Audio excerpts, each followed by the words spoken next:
Hi friends, అందరికీ నమస్కారం.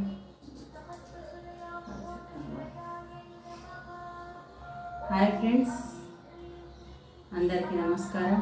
ముందుగా బ్రహ్మర్షి పితామహ పత్రిజీకి స్వర్ణమాల పత్రమేడానికి ఆత్మ ప్రణామాలు తెలుపుకుంటూ, అలాగే బ్రహ్మర్షి తటవర్తి రాఘవరావు సరికి బ్రహ్మ విదృష్ట రాజలక్ష్మి అమ్మకి ఆత్మ ప్రణామాలు తెలుపుకుంటూ ఈరోజు మనం తపస్సు గురించి తెలుసుకుందాం. తపస్సు అంటే 3 రకాలు అని చెప్తున్నారు గురువులు. ఒకటి కాయక తపస్సు, 2 వాచక తపస్సు, 3 మానసిక తపస్సు. ఈ 3 తపస్సుల గురించి చెప్తూ మనం ఒక్కొక్క తపస్సు గురించి చేసుకుందాం. రాజలక్ష్మమ్మ రాసినటువంటి బుక్ నుండి తీసుకోవడం జరిగింది. మొదటిది కాయక తపస్సు. కాయక తపస్సు అంటే పెద్దలను, అంటే బ్రహ్మజ్ఞానులను, గురువులని గౌరవించాలి. నీకు ఏదైతే పొందాలని, అంటే మనం ఏమనుకుంటున్నాం, ముక్తి పొందాలని కోరుకుంటున్నాం, ఆ కోరిక ఏదైతే ఉందో అది పొందిన వాళ్ళని గౌరవించాలి. ఎందుకంటే నీకంటే ముందే వాళ్ళు పొందే ఉన్నారు కాబట్టి దైవాన్ని ఆరాధించాలి, దేవతలని ఆరాధించాలి. అంటే ఎక్కడ నీకంటే గొప్ప వాళ్ళపై ఎప్పుడు ఆరాధన భావం ఉండాలి, మనకంటే గొప్ప వాళ్ళని ఎప్పుడు ఆరాధన భావన ఉండాలి. ఇప్పుడు గురువుని ఎందుకు ఆరాధిస్తున్నాం? ఎవ్వరు ఇవ్వలేని బ్రహ్మ విద్య గురువు ద్వారా పొందుతున్నాం కాబట్టి. ఎవ్వరు ఇవ్వలేని బ్రహ్మ విద్య గురువు ఇస్తున్నాడు. మనకు తల్లిదండ్రులు శరీరాన్ని ఇచ్చాడు కానీ బ్రహ్మజ్ఞానం ఇవ్వలేదు. అదే గురువు దగ్గర పొందుతున్నాం కాబట్టి గురువుని గౌరవించాలి, ఆరాధించాలి. అందుకే ఆయన్ని రోజు స్మరించుకోవడం. మనం ఇప్పుడు పత్రిజీని రోజు స్మరించుకుంటున్నాం. అలా పొందిన వారిని మనము రోజు స్మరించుకోవాలి. అలాగే ఎంత కష్టపడి బ్రహ్మజ్ఞానం పొందిన దేవతలను కానీ ఋషులను కానీ గౌరవించాలి. కారణం వారు ప్రపంచానికి ఆదర్శంగా నిలిచారు కాబట్టి గౌరవించాలి.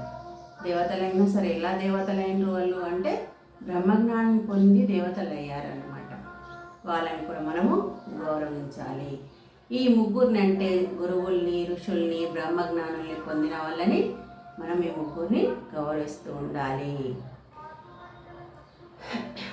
ఆ ఆశీస్సులు వాళ్ళ ద్వారా మనం పొందుతూ ఉంటాం. అదే అహంకారంతో ఏమాత్రం అనుమాత్రం మనకు అహంకారం పెరిగినా ఆశీస్సులు అందవు. ముఖ్యంగా గురువు ఆశీస్సులు దొరకడం అంటే గురువు దగ్గర వినమ్రుడై ఎప్పుడు గౌరవంగా మనం చూసుకోవాలి. గురువుని ఎప్పుడు వినమ్రంగా ఉంటూ ఆయన దగ్గర ఎంతో గౌరవంగా ఉండాలి. అందుకే కాయక తపస్సు మొదట గురు శుశ్రూష చేయాలి. అలాగే బాహ్య శౌచం అంటే బాహ్యంగా మనకు పరిసరాలను శుభ్రంగా ఉంచుకోవాలి, శరీరాన్ని శుభ్రంగా ఉంచుకోవాలి, అన్నింటినీ వస్త్రాలని అలా శుభ్రంగా ఉంచుకుంటూ మనం సాధన చేయాలి. పతంజలి మహర్షి కూడా చెప్పడం జరిగింది శౌచము అని.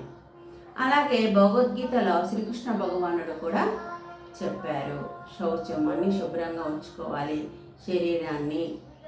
అలా మనం శుభ్రంగా ఉంచుకుంటూ గురువు దగ్గర ఎంతో వినమ్రుడై ఉంటూ మనం గురువుకు శుశ్రూష చేస్తూ ఈ శరీరాన్ని మాంసాహారం తినకుండా, హింసించకుండా, ఎవరిని శరీరంతో కూడా మనం ఎవరిని హింసించకుండా, శరీరంలో మాంసాహారం వేయకుండా మనము ఎంతో గొప్పగా ఈ సాధనని చేయాలి. ఆ గురువుల దగ్గర మనం ఎంతో వినయ విధేయలతో ఉండాలి. అప్పుడే మనకు ఆ బ్రహ్మజ్ఞానం, ఆ బ్రహ్మ విద్య మనకు అప్పుతుంది, అందుకుంటాము, మనం నేర్చుకుంటాము. కానీ అహంకారంతో, అశ్రద్ధతో ఉండకూడదు. ఉంటే ఏ జ్ఞానం కూడా మనకు రాదు.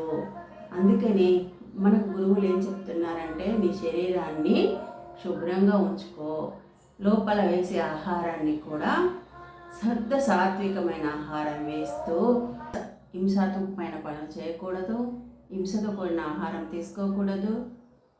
ఈ సాధనలో కూర్చోవాలంటే ఖచ్చితంగా అహింస పాటిస్తేనే ఈ సాధనలో కూర్చోగలం. అంటే శ్వాస మీద ధ్యాస ధ్యానం చేయాలంటే అహింసతో కూడి ఉండాలి. హింస అనేది ఎప్పుడూ చేయకూడదు.